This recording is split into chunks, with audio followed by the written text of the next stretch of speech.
పడి మెట్ల పైకెక్కి గుడికేగు భక్తులకు ఎదురొచ్చే బంగారు స్వామి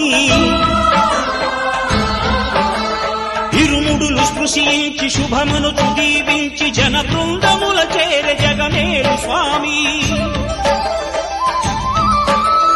తన భక్తులను నిల్చు తప్పులకు తడబడి ఒక పక్క ఒరిగెన ఓంకార